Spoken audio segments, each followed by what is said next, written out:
눈 뜨자마자 뉴욕 증시 어떻게 됐나 확인하는 분들 많죠. 잠들기 전까지 코인 시세를 보는 분들도 많고, 또 뉴스에서는 부동산 집값이 어떻게 됐다더라 많은 분들이 또 주목하시기도 합니다. 돈에 대한 관심 참 요즘에는 크고 예전에도 그랬던 것 같은데요. 그런데 또 너무 투자에만 몰입하고 있는 것 아닌가, 너무 많은 관심을 에너지를 쓰고 있는 것 아닌가라는 생각도 드는데요. 이 재테크 열풍 속에서 시간을 내 편으로 만드는 방법도 한번 같이 배워보시죠. 오늘은요, 달러 자산 1억으로 평생 월급 완성하라라는 책을 이 책의 저자인 최부심, 최상욱 대표와 함께 읽어보시죠. 안녕하세요, 대표님. 예, 안녕하십니까. 최상욱입니다. 부동산 관련된 또 건설업 애널리스트로 오래 하셨고요. 또 이제 주식 투자 관련된 일도 지금 하고 계시고, 주변에서 볼 때 우리나라 사람들의 재테크에 대한 관심 어느 정도로 느껴지세요? 저는 한국의 재테크 관심이 전 세계 1등이라고 생각합니다. 되게 1등 정도요? 네, 압도적인 세계 1등이에요. 그냥 1등이 아니고. 왜냐하면 유튜브 상에서 경제 재테크 채널이 이렇게 활성화된 나라가 예. 세계에 한국밖에 없고, 예. 그 활성화됐다는 건 결국 수요가 있다는 것을 의미하기 때문에 그 한국인의 이런 투자와 관련한 수요는 그냥 전 세계 1등 레벨이거든요. 한국에는 경제 채널도 막 구독자 100만, 300만 넘는 이런 채널들이 많지만 외국 어디를 찾아봐도 경제 채널이 300만 넘기가 없거든요. 아, 그래요? 그래서 카테고리조차 없지 않습니까? 그러나 우리는 경제 유튜버라고 또 아예 호칭까지 부르고 있기 때문에 그런 거를 정리해서 본다면 한국이 전 세계에서 가장 고도로 발달된 투자 수요가 쏠려 있는 그런 나라라고 할 수 있습니다. 근데 최상욱 대표님이나 저나 또 경제 투자 관련된 유튜브로 또 운영을 하고 있고, 네, 생각해보니까 그러네요. 그 유튜브 카테고리에 경제 카테고리가 없어요. 네, 비인기여가지고. 네. 그러니까 그래서 저희도 뭐 뉴스나 교육 요 카테고리로 설정을 해놓는 게 맞습니다. 있는데, 그 카테고리가 없다라는 게 전 세계적으로 봤을 때는 경제나 투자에 그렇게까지 관심을 두지 않는다라는 방증일 수도 있겠네요. 그럼요. 근데 한국은 너무 크다.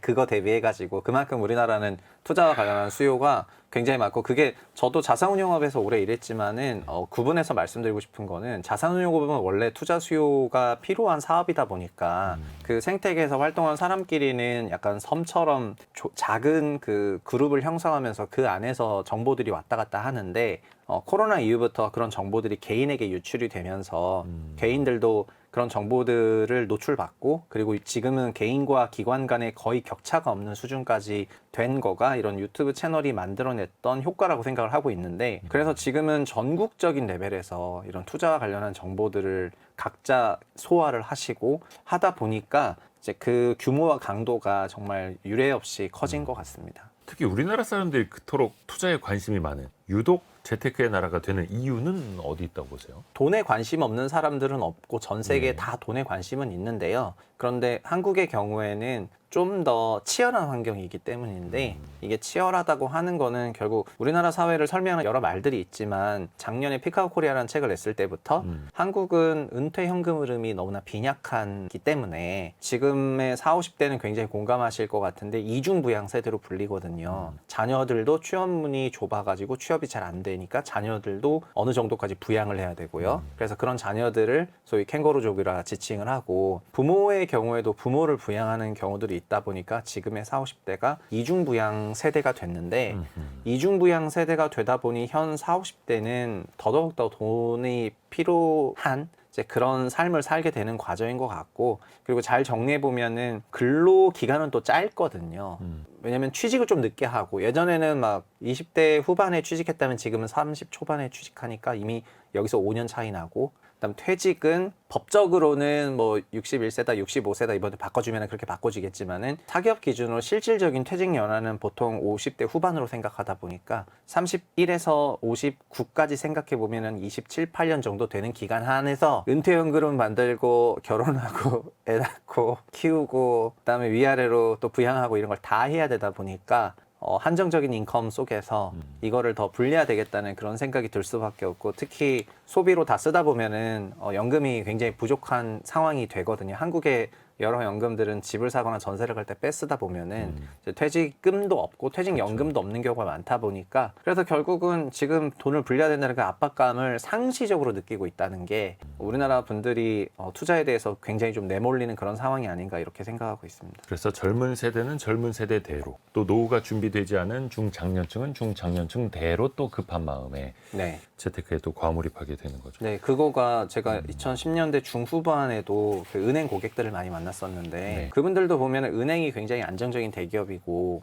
근데 은퇴 후 한 5년 정도 남으면은 아니면 3년 이내가 되면 다 집을 사세요. 그냥 집이 그냥 일반 아파트를 사는 게 아니라 현금 흐름 창출하는 상가나 오피스텔을 엄청 적극적으로 취득하려고 하거든요. 왜냐하면 은퇴 이후에 현금 흐름이 끊어지다 보니까 그거를 메이크업할 수 있는 다른 자산들을 취득하기 위해 가지고 부동산 강의를 그렇게 열심히 들으러 오시고 제가 하나증권 소속일 때는 어쨌든 금융계열사 소속이니까 그런 고객들을 대상으로 부동산 강의를 해야 되는 경우도 엄청 많았거든요. 네. 근데 그런 걸 해보면은 젊은 사람이 그러니까 생애주기상에서 주택을 취득하려고 사시는 것도 큰 수요를 차지하지만은 은퇴하시면서 집을 진짜 그렇게 사시는 거를 보면서 그때 이제 들었던 생각은 보통 베이비 부머 세대들이 은퇴하면 집을 팔고 뭐 다운사이징을 하고 이런 얘기들이 그 당시 좀 있긴 그렇죠. 했는데 예. 그건 그냥 어떤 느낌이었냐면 아 이거 다 틀린 얘기구나. 한국에서는 이런 생각이 들었고 우리나라에서 이게 만약에 작동하지 않는 이유는 그럼 확실히 현금 흐름 문제가 큰 것 같다.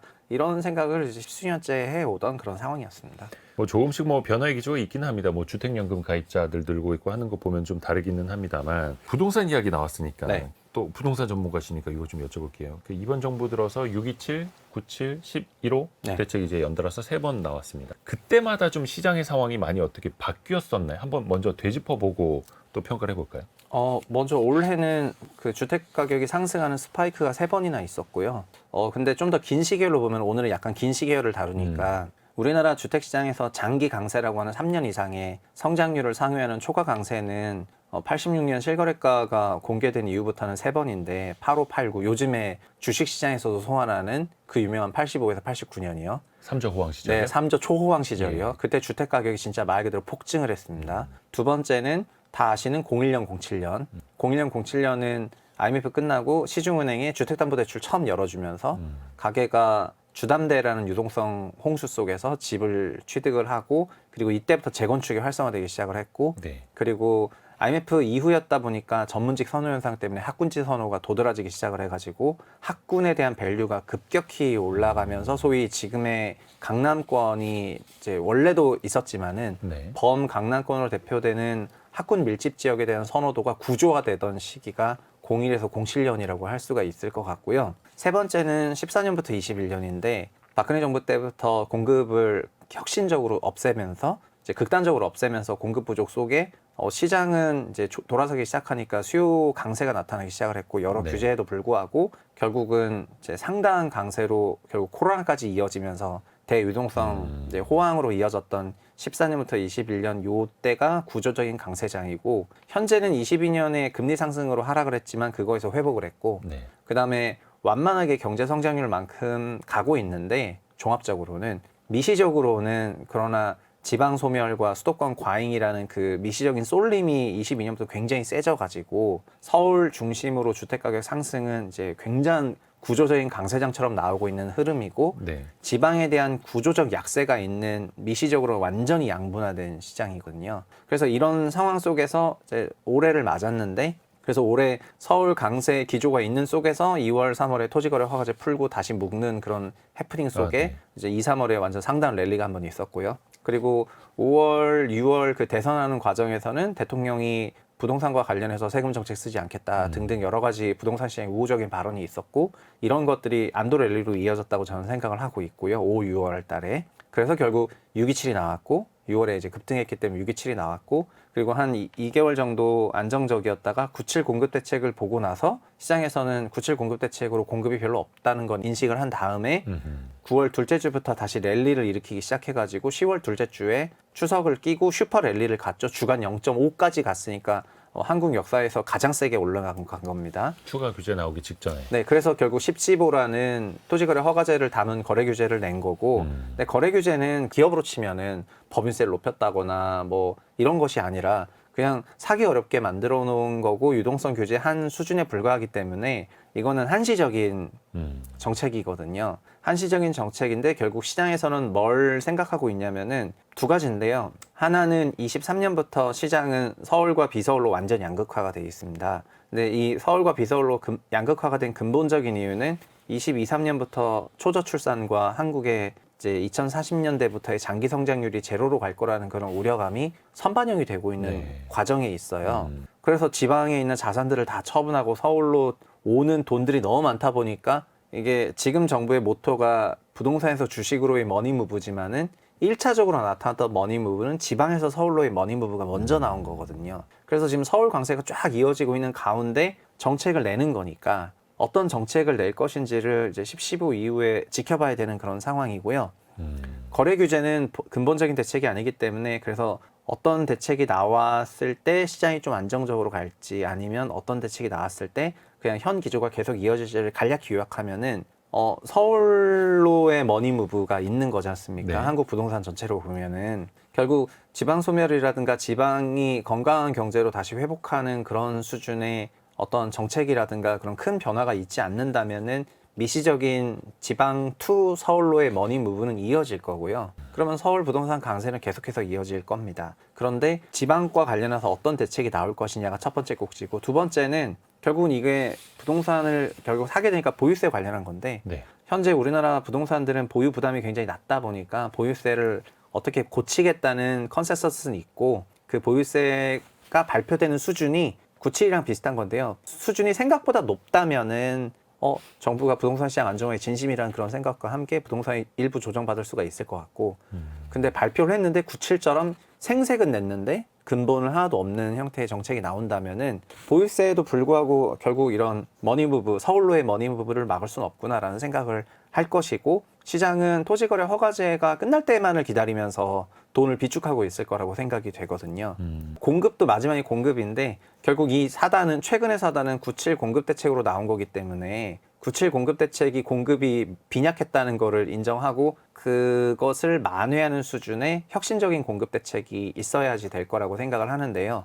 그런 혁신적인 공급 대책을 제때 내지 못한다면은 또 여전히 그러면 그냥 공급이 없는 거구나. 그래서 거래는 불편하지만 토지거래 허가제는 언젠간 풀릴 것이고 언젠가 풀린다면은 그때 그냥 주택을 다시 취득하면 이제 서울권 주택을 취득하면 되겠다는 생각이 시장에 여전히 팽배할 거다 보니까 그 시장에서 갖고 있는 이런 생각 대비 얼만큼의 대책을 내냐에 따라서 앞으로 부동산 시장이 좀 달라질 것 같습니다. 중요한 것도 이제 공급 대책인데 그 두 번의 수요 억제책, 한 번의 공급 대책. 그런데 이제 최상욱 대표님이 그동안에 밖에서 이제 말씀하신 거 보면은 오히려 그 수요 억제책보다 공급 대책을 더 많이 비판하시더라고요. 네, 97은 공급이 없었기 때문에 공급 대책이 실효적이지 않았는 데다가 예상했던 것보다 너무 작은 그 이제 계획이 나왔어 가지고 사실 공급으로 주택시장 안정화했던 거는 역사적으로 한국 부동산 그러니까 86년 이후 역사에 두 번밖에 없는데 92, 94년 1기 신도시 그다음에 2010에서 2012년 이명박 정부 때 그린벨트 해제하고 보금자리 지었을 때밖에 없거든요. 그때는 약 3에서 4년 정도 되는 상당한 기간의 주택 가격의 안정 정도가 아니라 아예 하락을 유도할 정도의 강력한 공급이었는데 97 대책은 이명박 정부의 보금자리 신도시 정책이랑 비교해 보면은 아무런 맛도 없어요. 그냥 그러니까 착공 기준으로 뭐 135만 원 뭐 이렇게. 네, 맞습니다. 그리고 뭐가 없지 않습니까? 그냥 도심 내 유휴부지를 활용하겠다. 그러니까 한쪽은 박정희 대통령 시대부터 있었던 서울의 그린벨트에 대한 그 보존에 대한 요청에도 불구하고 그 서울 주택 가격이 너무나 올랐었던 거를 그 해소하기 위해 가지고 그린벨트를 지금이라도 풀어서 보금자리 주택지를 적극적으로 짓고 10년간 150만 원 짓자 한 정책하고 네. 한국 역사상 가장 높은 수준의 주택가격 상승률이 나왔는데 그런 상황에서 도심 내 유휴 자투리탕 써가지고 주택 공급하면 부동산 시장 잡힐 거라고 생각하는 거하고 정책의 무게나 내용이 완전 다르잖아요. 한쪽은 장기적인 대책이고 그다음에 이쪽은 그냥 지금 할 수 있는 거 최대한 그냥 끌어쓰자 이런 수준에 불과했기 때문에 시장은 그거에 대해서 그냥 냉정하게 비판한 거고 저는 97 대책을 그래서 공급 대책이 아니라 97 무공급 대책이라고 좀 비판했었는데 결국 97 무공급 대책이라고 시장이 인식을 했고 그래서 제가 원래 시장을 항상 좀 하락 안정을 주장하는 사람이었는데 97 대책 나오고 나서 이건 못 잡는다. 그다음에 앞으로는 엄청난 상승이 있을 거다 이렇게 얘기를 했고 그냥 말 그대로 랠리를 했습니다. 지금은 그냥 묶어놓은 상황이고 이 랠리의 기저에 있는 이 분위기와 요 흐름을 캐치하고 이거에 대한 근본적인 대책을 내지 않는다면은 그냥 주택 가격 안정화는 굉장히 요원한 목표입니다. 그러니까 지금 고삐 채워서 묶어놨는데 언제까지나 묶어놓을 수는 없는 거잖아요. 네. 그러면은 시장이 받아들일 수 있는 안심할 수 있는 공급 대책이 나와야 하는데 물론 정부도 이거 뭐 조만간 뭐 연내 뭐 발표한다고는 했습니다만. 그래서 요즘 그린벨트 해제 얘기가 다시 나와요. 왜냐하면은 처음부터 그냥 전 처음부터 이렇게 했어야 되는 거를 그냥 결국은 정책이 한번 냈다가 실패하니까는 그 97을 보완하는 정책을 지금 계획을 하고 있는 거거든요.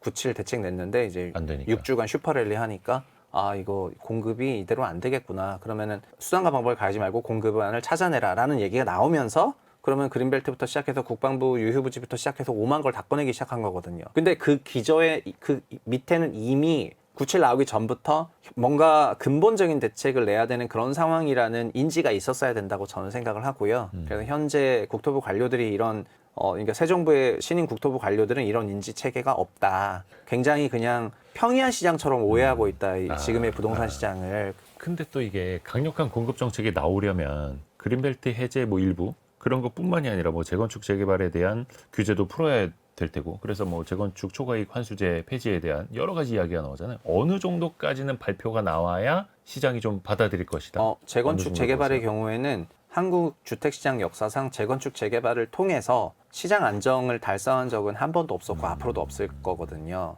저희가 실증적으로 생각해 보시면은 재건축 재개발 저희가 신도시를 짓겠다고 하면은 그 신도시 주변의 사람들이 반대를 굉장히 심하게 하는데 그게 주택가격 하락 압력으로 작동한다는 걸 알고 있기 때문이고 그러나 재건축 초과이익 환수제 폐지하겠다 그러면은 다들 반대하십니까? 다들 찬성하시지 않습니까? 그러니까 재건축을 앞둔 사람들 입장에서요?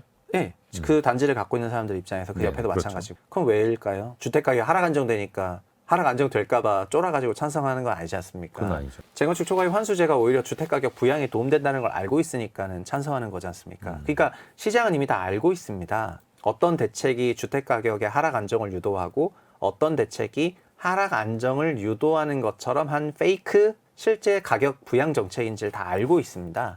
근데 이거를 정치인들은 표를 받고 싶으니까 네. 도심 내 주택 공급을 해야지 시장 안정이 된다고 얘기를 하면서 재건축 재개발 조합 저 좀 찍어주세요. 이런 거를 지금 지자체장들 후보자들은 서로 이런 얘기를 하는 거고 주택시장 주택가격 안정 목적으로 재건축 재개발이 작동했던 적은 한 번도 없었고 앞으로도 없을 거예요. 왜냐하면 이거는 개별 아파트 단지에서 풀 수 있는 수준의 문제가 아니고 아까 말씀드린 것처럼 지방소멸 문제랑 서울로의 원인 부분 문제를 개별 아파트 단지가 어떻게 푼답니까? 그 다음에 서울의 도시기능 집중 문제 있지 않습니까? 교육기능이 97년 IMF 이후부터 전문직 선호현상이랑 의대 선호현상이 그때부터 본격화됐는데 약 25년간 쌓인 이 사회의 전반적인 심리와 기저를 개별 아파트 단지 용적률 한두 개 풀어준다고 뭐 10개 풀어준다고 이게 풀리는 문제입니까? 구조적으로 바뀌어야지. 근데 최근에 약간 좀 달라지는 거는 예를 들면 공대생들이 네. 그러니까 이과생들이 이제 의대만 선호한 것이 아니라 약간 과학기술적으로 가라고 이런 유도하는 거를 새 정부가 쓰고 있는데 이런 것들이 그러니까 수년간 이상 누적되고 이쪽에서 엄청난 성과가 나와야지 근본적으로 움직이는 거라고 생각을 하는데 그래서 이게 쌓인 게 많다 이 말이죠. 여튼 정리하면은 부동산 시장은 금리가 급격히 상승했거나 네. 그린벨트가 풀고 폭탄과 같은 공급이 있거나 아니면은 보유세가 폭발적으로 올라가는 경우를 제외하고는 조정은 있었을지언정 구조적인 하락은 없었어요.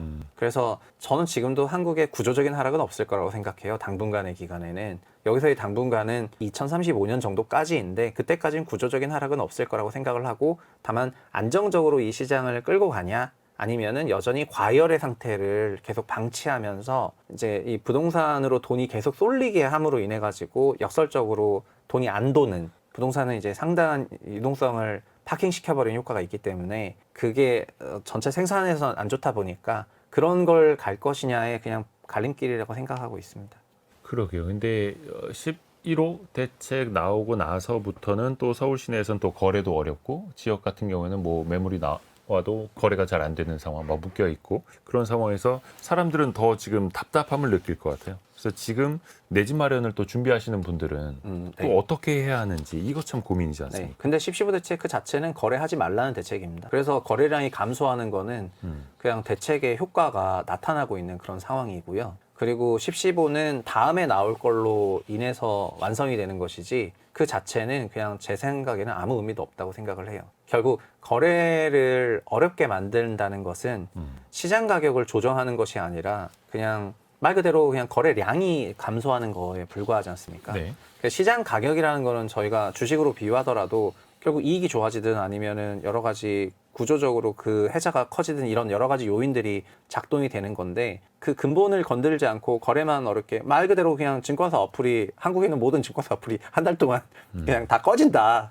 그래서 개인들이 주식 거래를 못 한다. 그렇다고 해도 그 기업의 고고한 가치가 뭐 훼손이 되거나 박살난 건 아니지 않습니까? 네. 그러니까 저는 지금의 CCO 대책은 이거랑 매우 유사하다고 생각을 하고 이후에 나오는 후속 대책들이 어떠냐에 따라서 방향이 결정될 것으로 생각하고 있습니다. 그 부동산으로 들어가는 돈이 증시로 많이 돌아오도록 하겠다, 유입되도록 하겠다라는 게 이번 정부의 또 정책 목적, 예, 목표 맞습니다. 아니겠습니까? 최근에 그런 머니 무브가 일어나고 있다고 보세요, 혹시? 아니요. 지금은 아직 안 일어나고 아니, 있다고 아직 아니에요? 생각해요. 예, 내년에 일어날 거로 생각하고 있어요. 그 머니무브가 일어나기 위해서는 그 몇 가지 전제 조건이 필요한데 결국은 돈은 수익을 찾아서 가는 건데요. 네. 지금 주식시장이 기대 수익이 부동산보다 아주 높지가 않거든요. 그러나 배당분리 과세를 통해서 내년에 많이 높아질 것 같아요. 그래서 저는 배당분리 과세 최고 세율이 25%로 컨펌이 되면은 그리고 3월까지 20%가 되면은 그러면은 큰 돈들이 많이 넘어올 거라고 생각을 하고 그런 것들이 이제 머니무브의 이제 본격적인 시장 그걸 알리는 거라고 생각을 합니다.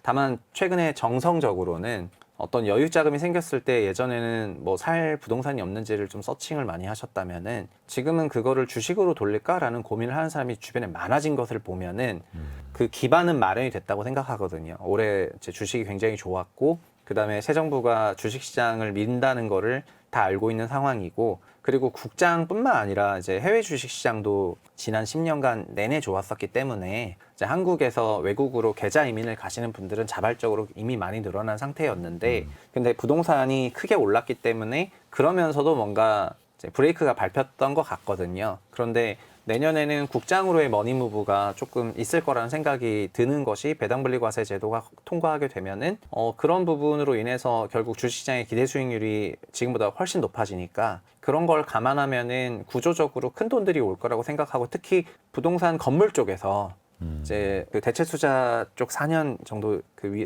위원으로 있었잖아요. 그래서 삼용 오피스 건물에서 목표하는 그런 기대 수익률을 주식에서 너무 충분하게 달성할 수가 있고 개인 기준으로도 지금의 소득세 대비해서 배당분리과세가 통과됐을 때 소위 말하는 세후 수익률이 진짜 큰 폭으로 상승을 하거든요.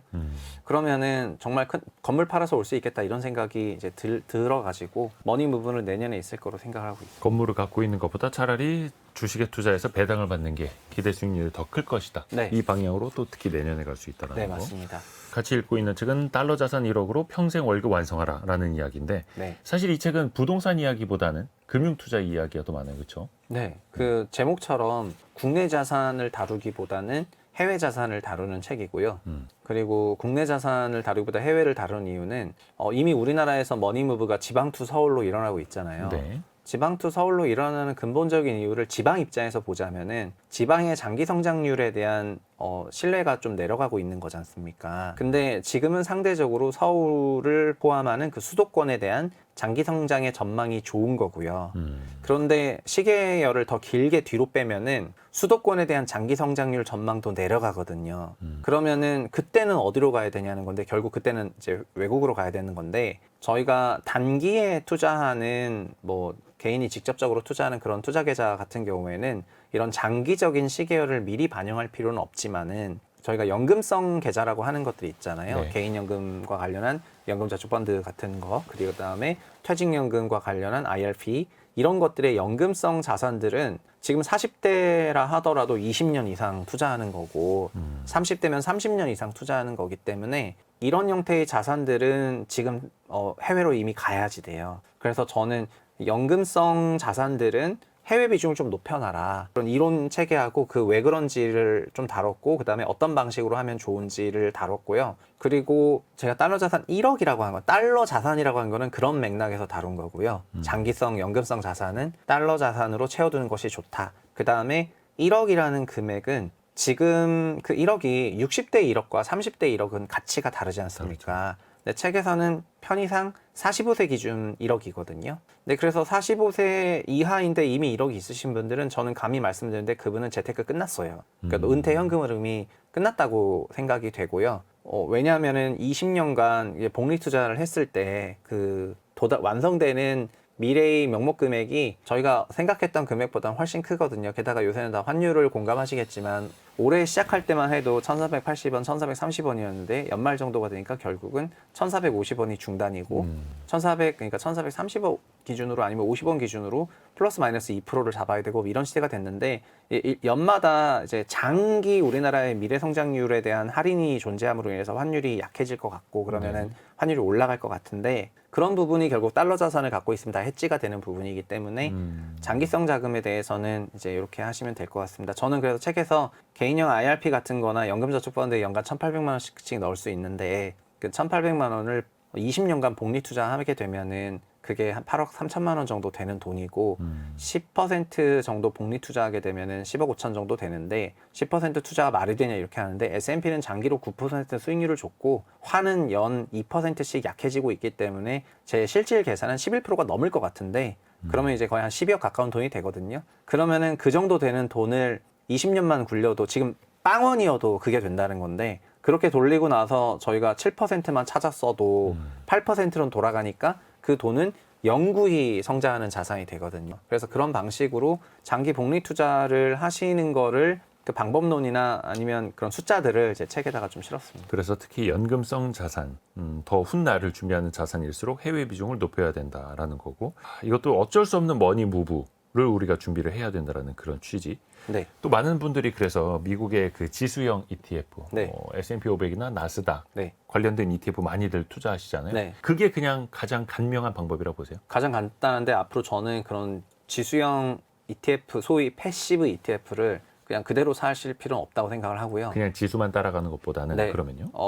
그 지수만 따라가는 시대는 저는 끝났다고 생각합니다. 이제 그 지수만 따라가는 시대는 2009년부터 열렸는데 2023년을 기준으로 그냥 사실상 끝나지 않았나 이렇게 생각을 하고요.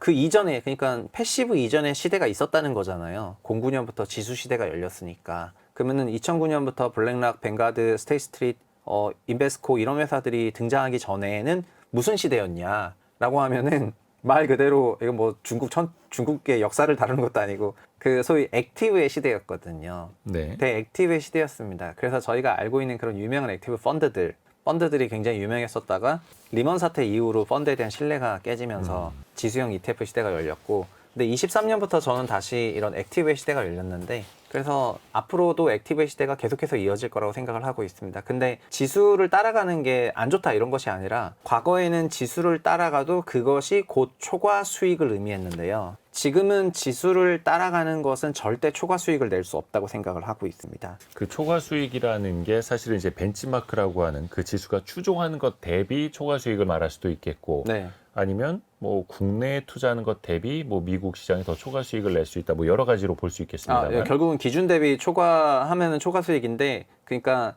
지수를 따라가던 패시브 시대는 이런 거였어요. 그냥 액티브하게 주식을 운용해도 지수를 이기기가 어려웠거든요. 네네네. 그러니까 결국은 지수를 따라간다는 것 자체가 액티브하게 주식을 운용하는 것보다 더 좋은 성과였거든요. 예. 그런데 23년부터는 지수를 따라가는 것보다 액티브하게 주식을 운용하는 게 성과가 훨씬 높아요. 그렇게 된 이유는 그러면 09년 이전에도 액티브가 패시브보다 좋았고 09년에서 23년은 패시브가 액티브보다 좋았고 23년부터는 액티브가 패시브보다 좋아지고 있는데 그 이유는 결국 혁신이 있는 기간에는 항상 액티브가 유리하거든요. 네. 혁신 기업을 잘 많이 샀을 때 훨씬 더 유리하다 보니까 이제 이런 현상들이 나오는 거고 이제 과거 90년대 혁신은 소위 PC 혁신이라고 한다면 지금의 혁신은 AI 혁신이기 때문에 AI 혁신은 상당히 많은 어떤 변화로 이어지는 부분이라 가지고 그래서 지금은 지수형 ETF를 통해 가지고 해외 자산 사시는 것도 좋은데 액티브 ETF를 섞어서 사라 저는 이렇게 얘기를 하고 있습니다. 액티브를 완전히 믿지는 못하시는 분이 많으니까 지수형 반, 액티브 반 이렇게 사시면 좋다 그렇게 얘기하고 있습니다. 사실 이게 모르시는 분들 입장에서 보면은 아니 지수형은 뭐 S&P 500, 나스닥 정도는 알겠는데 액티브는 뭐야 이렇게 여쭤볼 수도 있거든요. 그래서 맞아요. 기존에 많은 분들이 액티브하게 직접 투자를 좀 하시고 지수형으로 뭐 펀드나 이런 거 간접 투자도 이렇게 하셨던 건데 여기서 말씀하는 그 액티브는 어떤 쪽이라고 보면 돼요? 그러니까 우리나라 ETF는 그 매주 월요일에 거래소에 보도자료를 내면서 그 ETF의 성격을 적어주고 있는데 패시브 ETF는 지수를 추종하는 그대로 추종하는 ETF입니다. 근데 액티브 ETF는 지수 추종을 하지 않아요. 그냥 운용력이 하고 싶은 대로 하는 펀드 같은 건데 근데 한국에서는 어떤 규제가 있습니다. 미국에서는 그러니까 캐시우드 같은 그런 사람이 아크라고 하는 ETF를 펀드처럼 운영하지 않습니까? 네. 나스닥 100이라는 지수가 있으니까 본인은 101등부터 200등까지 다 사버리고 이런 식으로 그냥 막 운용을 하시는데, 아니면 자기가 사고 싶은 거 막 사고 하는데요. 한국은 그렇게 할 수 없도록 이제 제재가 들어와 있습니다. 액티브 ETF라고 해도 100% 자유도를 주장하는 것이 아니라 지수를 70% 추종하고 30%의 자유도만 주겠다는 거거든요. 그래서 상관계수 0.7을 지키라고 하는 룰이 있어가지고 한국의 액티브 ETF는 소위 말하는 잡종 상품이 돼버렸습니다. 글로벌과 비교하면 전 세계 어디에도 없는 그냥 잡종 상품이 됐는데, 근데 저는 역설적으로 그래도 지수를 0.7 따라가니까 네. 패시브 ETF를 하는 사람들이 선택하기에 어렵진 않겠다는 생각이 좀 들더라고요. 그래서 제가 종종 비교를 드리는 게, 미국 S&P 500을 추종하는 미국 지수들이 여러 개 있고 지수형 ETF들이 여러 개 있고 SPY부터 뭐 IVV 뭐 이런 ETF들이 있는데, SPY가 좀 유명하니까 SPY의 한국 기준 실적은 이게 환율을 환산해야 되잖아요. 네. 그래서 3년 누적 실적으로 보면은 S&P 500은 환율 누적으로 보면은 약 75% 정도 3년 기전 상승을 했습니다. 본주는 이제 75%까지는 아니지만 본주는 이제 환효과 좀 고려하면은 50% 좀 언저리일 거예요. 근데 그거를 3년간 0.7만 추종하고 30%는 액티브하게 운용한 그 S&P 500 액티브라고 부를 수가 있겠죠. S&P 500 액티브의 상품 이름은 그게 아니라 다른 거지만은 그거는 160% 났으니까요. 3년 누적으로 환율 다 고려한 거를 감안했을 때, 그러니까 소위 더블이 난 거고요. 나스닥 100을 추종하는 제일 유명한 게 QQQ라고 하는 미국 상장 ETF인데, 그 나스닥 100 추종하는 ETF 그 액티브들은 한국에서 이제 삼성 액티브랑 타임폴리오에서 내고 있는데, 그런 ETF 상품들은 3년 누적으로는 나스닥은 지난 3년간 너무 올라가지고 환율 고려하면은 이제 한 130%씩 떴는데, 그런 ETF들은 270%씩 떠 있어요.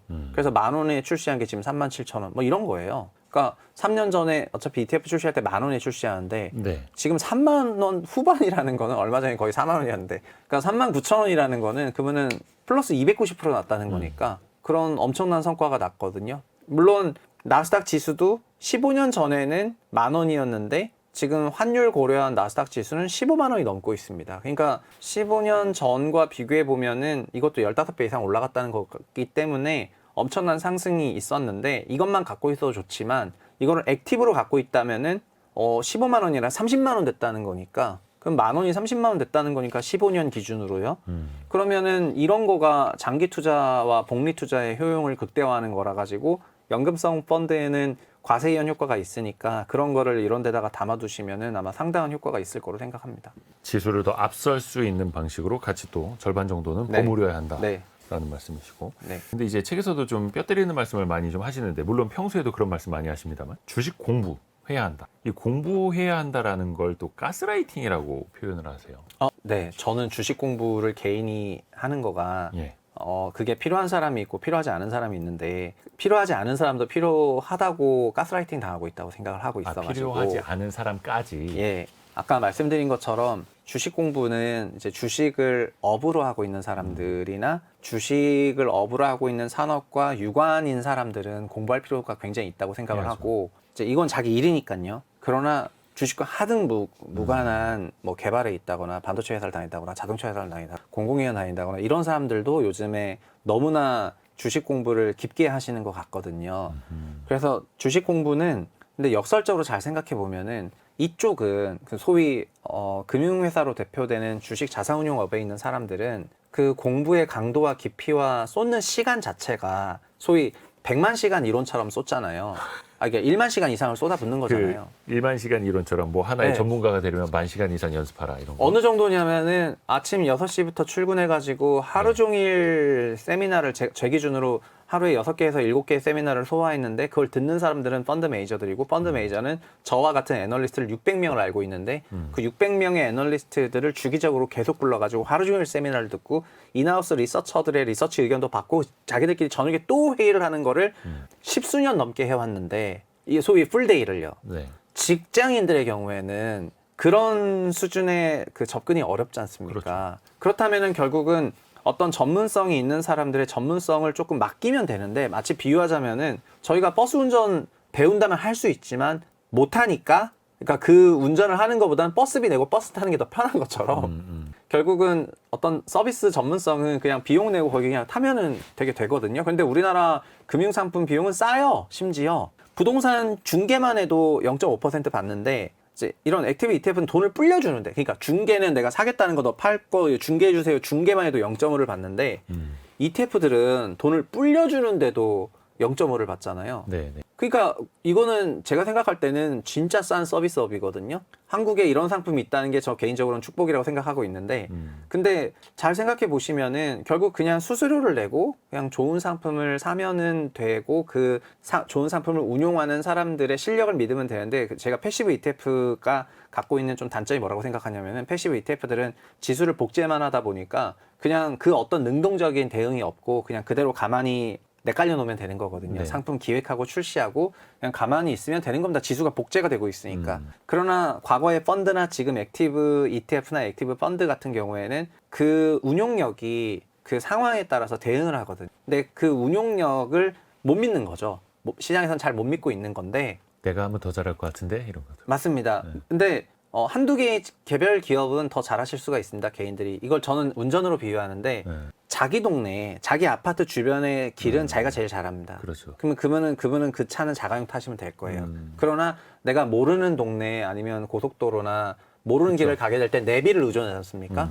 그럼 본인도 모르는 길을 갈 때 내비를 의존하잖아요. 그러면은 투자도 똑같은데 내가 아는 산업이 있고 모르는 사람이 있는데 모든 산업을 다 알기가 어렵기 때문에, 근데 운용력들은 모든 산업에 대한 전반적인 스터디가 다 되어 있으니까 그런 전문성을 좀 믿고 맡기시면 된다고 생각을 하고, 그래서 투자 공부를 너무 많이 하기보다는 자기가 아는 쪽에 집중 투자를 하기 위한 투자 공부가 필요한 거고 모든 섹터까지는 필요 없다. 그래서 이제 이런 부분에 대해서는 외주를 줘라. 그냥 외주를 주시고 내가 아는 거에 좀 집중해가지고 집중 투자를 해라. 그렇게 말씀드리고 싶습니다. 이게 우리나라 사람들이 그 자기 주체성이 되게 강하다고 그러지 않습니까? 내가 하면 더 잘할 것 같고, 그래서 뭐 전자제품 사고도 사용 설명서 잘 안 읽어보지 않습니까? 더 나아가서 투자도 마찬가지고 내가 하면 더 잘할 것 같고, 특히 이분들이 이제 장기 투자보다는 또 트레이딩, 샀다 팔았다 하면 더 수익이 더 많이 날 것 같아, 이런 생각들을 하시죠. 네, 저는 그래서 그거를 부동산처럼 투자라고 책에도 비슷하게 얘기했는데 부동산도 뭐 부동산 시장 좋아질 때 갭매수하고 여러 채 사고 다시 팔고 갈아타고 이렇게 한 사람하고 그냥 서울 아파트 한 채 분양받을 때부터 갖고 있어가지고 지금까지 쭉 유지한 사람하고 후자가 성과가 훨씬 좋거든요. 왜냐하면은 취득세, 양도세 등등 여러 가지를 다 고려했을 때 결국 그냥 과세 이연된 상태로 계속해서 누적해서 가는 것이 압도적인 성과를 자랑을 합니다. 저는 자주 얘기를 해요. 2021년에 제가 그 전세 들어갈 때 전세를 끼고 매수를 하는 사람이 있었는데 매도자는 84년 수분양자였고 5,300만 원의 분양을 받은 것을 26억 5천에 매도했고요. 그 다음 17년에 제 지인이 반포에 있는 아파트 살 때 그 사람은 5천만 원에 분양받은 거를 이제 45억 원에 매수를 했습니다. 그리고 최근에 전 잠실에서 종종 얘기하는데 잠실 쪽에 있는 아파트 재건축 수주 영업을 대학생 때 했잖아요. 근데 그때 99년에 재건축 전에 있는 아파트를 1억에 샀던 제 친구가 이제 그거를 올해 33억 원에 매도를 때렸습니다. 99년에 사가지고 2026년에 33배를 띄워가지고 매도를 한 거예요. 근데 결국은 좋은 자산을 사가지고 장기 복리 투자하면 된다는 걸 저희 부동산에선 다 경험하고 있는데 주식은 마치 빈번한 매매를 해야지 좋다는 되게 착각을 하고 있다고 저는 말씀을 드리고 싶고, 혼동하지 말아야 되는 거는 좋은 자산을 장기 투자해야지 부동산도 지주택 같은 거나 지산 생수 장기 투자하면 망하는 건 똑같걸랑요. 결국은 좋은 자산을 사서 장기 투자하는 거는 망고의 진리인데 본인이 막 지주택 사고 엄한 거 사고 아파트를 사고 지산 사고 생수 사고 지방소멸 도시에 있는 가가지고 갭 투자 해놓고 아니면 나홀로 단지 세대수 잡고 거래도 안 되는 걸 사놓은 다음에 왜 장기 투자했는데 막 그것 안 좋은 자산에 장기 투자니까 시간이 썩은 거고, 좋은 자산 장기 투자는 주식이든 부동산이든 그 시간의 가치가 자산에 녹아 들어가 가지고 자산 가격의 상승을 복리 효과로 얻을 수가 있걸랑요. 그래서 결국은 좋은 자산을 선별하는 눈이 되게 필요하고 그런 거를 잘 고르는 훈련이 필요하지 그냥 아무거나 샀다 팔았다 하시지 말아야 되는 거는 주식과 부동산이 동일합니다. 그래서 저는 항상 주식 투자도 부동산처럼 하면 된다. 그리고 우리나라는 부동산 투자의 나라이기 때문에 주식을 못할 수가 없다. 이미 주식을 잘할 수밖에 없는 자질을 다 갖고 있다. 그런데 개인들이 부동산으로는 성과가 한참 나셨는데 주식으로 성과를 이렇게 못 내기도 쉽지 않은데 이렇게 못 내는 이유는 주식과 부동산을 다르게 생각하기 때문이고 주식과 부동산은 사실은 아주 흡사한 성격이 있고 그 흡사한 성격에 맞는 대응 방식으로 하면 된다라고 저는 이제 생각을 합니다. 소위 주식과 관련한 영화를 그래서 저는 많이 싫어하는데 예. 작전 같은 영화 있지 않습니까? 대부분의 우리나라에서는 주식 관련된 영화가 좀 부정적으로 흐르죠. 무슨 또 대단한 샀다 팔았다에 뒤에 세력이 붙어 있고 막 이런 영화로 많이 나오는데 이 현실은 그냥 기업이 이익이 좋아지면 같이 좋아지고 장기 성장하고 이런 거여가지고 그래서 그렇게 대단한 뭐는 없다 이렇게 말씀드리겠습니다. 특히 장기 투자도 묻지도 따지지도 않고 묻어놓는 그 장기 투자라면 오히려 그게 더 위험할 수도 있다라는 거. 무엇에 어디에 장기 투자하는가? 좋은 자산에 장기 투자해야 되는데 그것도 책에서 역사적으로 다 증명된 자산이 결국 미국 자산이었고 미국 S&P 지수였다 보니까 S&P 지수를 베이스로 하는 형태의 자산에 장기 투자를 하라는 것이 그러니까 이게 연금성 자산이죠. 연금성 자산 그런데 장기 투자하는 것이 그냥 정답입니다. 또 이게 나눠서 생각해봐야 될 측면도 있는데 왜 많은 분들이 증권사 계좌에 관심 종목 지정해서 이렇게 선별해 놓잖아요. 네. 이것도 전략적으로 해야 합니다. 관심 종목을 나눠 놓는 것도. 그거는 무슨 얘기냐면은 네. 그 시장은 결국은 성장의 속도에 따라서 그 평가 방법론이 달라지는데 저성장 기업은 보통 인기가 없고 네. 중성장 기업은 시장에 높은 관심을 갖고 왜냐하면 지금 실적들이 잘 나오니까 근데 고성장 기업이라든가 아니면 꿈 기업이라고 하는데 지금 숫자 하나도 없는데 꿈이 큰 기업들이 있거든요. 네. 그런 형태의 기업을 크게 보면은 결국 4가지 카테고리 아니면은 저성장 아니면 성장 중 꿈 기업 이렇게 3가지로 나눌 수가 있지 않습니까? 네. 그래서 이렇게 성장의 속도로 저는 카테고리를 나눠 놓는데 근데 시장에서는 어떻게 나눴냐면은 조선 섹터, 방산 섹터, 반도체 섹터, 바이오 섹터, 화학 섹터, 건설 섹터, 금융 섹터 이렇게 나눠놔요. 그러니까 업종으로 나눌 게 아니라 네, 왜 성장 업종으로 속도로 나누시죠? 나누라. 여러분이 저기 업종 분류 체계에 따라서 주식 투자를 해야 되는 그런 매니저도 아닌데 저희가 살려는 거는 성장주를 살려는 건데 성장주를 살려는 건데 성장의 속도가 2자리냐 소위 성장의 속도가 4에서 8%냐 12에서 20%냐 성장 속도 30% 이상이냐 아니면 지금 성장이 아니라 꿈 기업이냐로 카테고리를 나눠놔야 그 성장 중인 기업들이 어떤 퍼포먼스를 보이고 있는지 명확히 구분할 수가 있는데 가령 같은 회사들 안에서도 그게 게임 산업이든 건설 산업이든 반도체든 어떤 섹터든지 간에 그 섹터 안에서도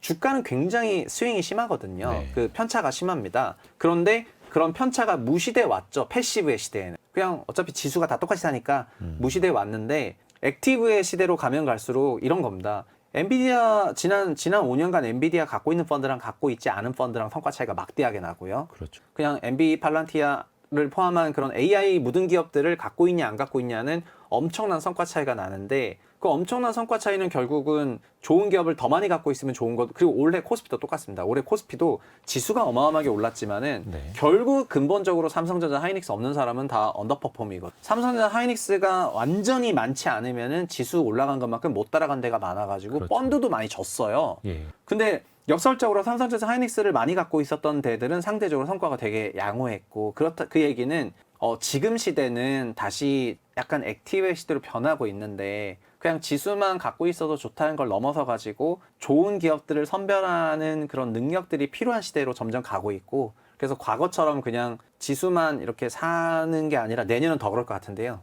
이제 그런 변화에 미리 좀 앞장서시기 위해 가지고 제가 책에서 막 책을 내고 나서 액티브 ETF 부록을 또 써가지고 책 내신 분들 뒤에 날개에다가 그 QR코드를 찍을 수가 있는데 그 QR로 들어오신 카톡방이 계세요. 제가 한 1000분 넘게 계신데 거기다가 그 액티브 ETF 관련 영상도 올려주고 그다음에 글을 또 새로 써가지고 부록도 추가로 발행을 하고 그것도 모자라서 영상 또 한 번 더 발행하고 그래서 이거 완전히 그 게임처럼 발행했거든요. 최초 1.0 버전, 1.1, 1.2, 업그레이드 1.3. 해가면서 네, 그래서 DLC를 무료로 계속 풀었습니다. 그래서 지금 DLC라면 이제 다운로드 코드. 네, 게임 지금 다운로더블 용어입니다, 컨텐츠를 계속 풀었는데 이게 지금 얼마 전에도 또 추가 인쇄를 들어갔는데요. 그 부록으로 냈던 거가 부록이 있다 보니까 2개로 쪼개져가지고 보기가 불편하잖아요. 네네네. 한국어로 또 합쳤어요. 그래서 제 인쇄할 때 또 합쳐가지고 이번에 또 추가 인쇄를 찍어가지고 한 번에 다 봐라. 이렇게 하고 이제 다 처리까지 다 했어요. 계속해서 이제 업그레이드 하고 있는. 그러니까 그만큼 네. 사실 그 취지는 성장 속도가 중요하다라는 거잖아요. 맞습니다. 이제 주식에서는. 성장주에서 수익이 난다라는 거고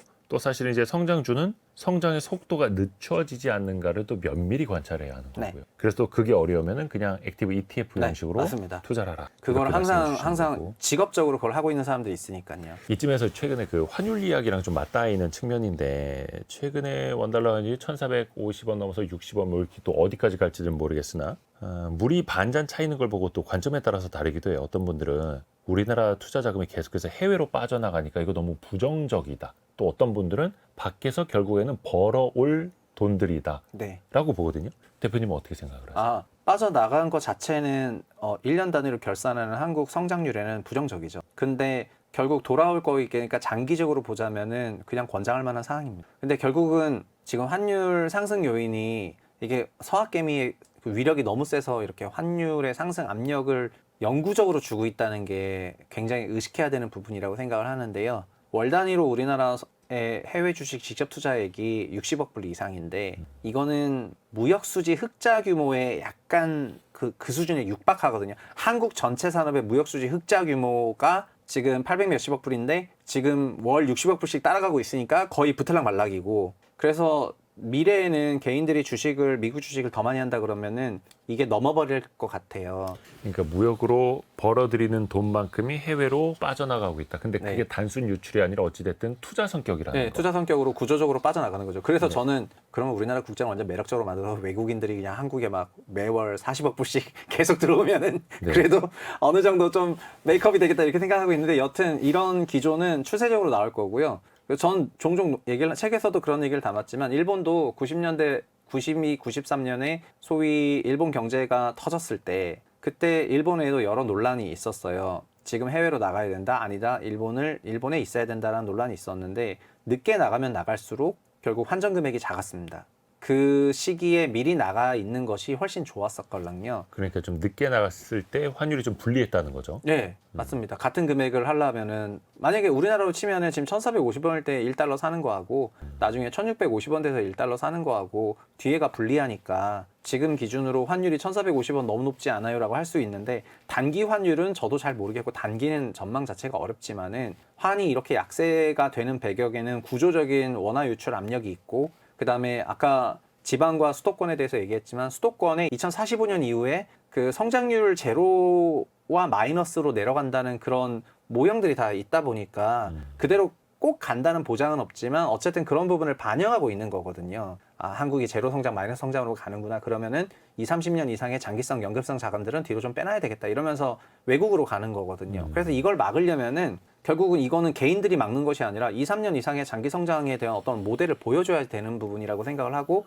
그런 게 나오게 된다면은 이제 외국으로의 그런 부분도 많이 줄어들 거라고 생각을 합니다. 그리고 국내 증시를 매력적으로 만들면 네. 국내 증시로 상대적으로 좀 전환이 될 거니까 외국으로의 유출도 줄어들지 않겠는가 그렇게 생각하고 있습니다. 한편에서는 미국에 투자하는 만큼 배당금을 받아오면 또 배당금이 유입이 되지 않겠는가 생각을 할 수 있을 텐데 그 배당금마저 또 미국에 재투자한다라는. 근데 그 자금들이 한국 또 분들은 주로 꿈주식에 투자하니까 배당이 없습니다. 네. 성장주는 또 배당을 많이 안 주니까 네. 그런 측면도 있겠네요. 달러 자산 1억으로 평생 월급 완성하라. 최부심 최성욱 대표와 함께 읽고 있고요. 이 책을 관통하는 핵심 구절 하나를 직접 낭독을 좀 부탁드리려고 합니다. 네. 60대 10억보다 30대 1억이 더 부자다라는 얘기입니다.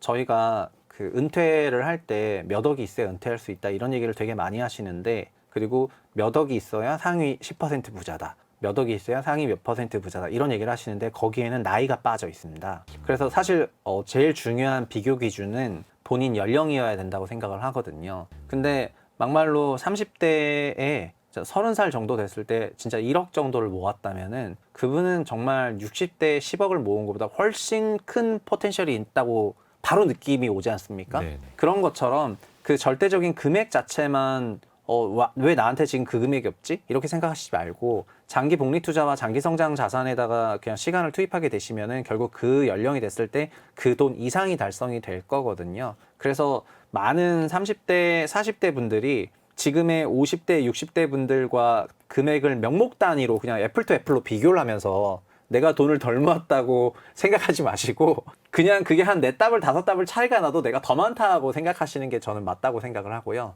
그러니까 그런 복리 효과와 장기 효과의 그 승수 효과 부분은 책에 자세히 서술해 있으니까 시간의 그 힘을 믿으시면 좋을 것 같고, 그냥 돈에 시간 묻으면 그게 크게 이제 늘어나는 거걸랑요. 그래서 그런 부분을 이제 말씀드리고 싶습니다. 단기간의 수익률에 쫓기지 말고 그렇죠. 좀 시간을 내 편으로 만드는 그런 투자. 그런 취지를 또 이 책을 통해서 담고 계시고요.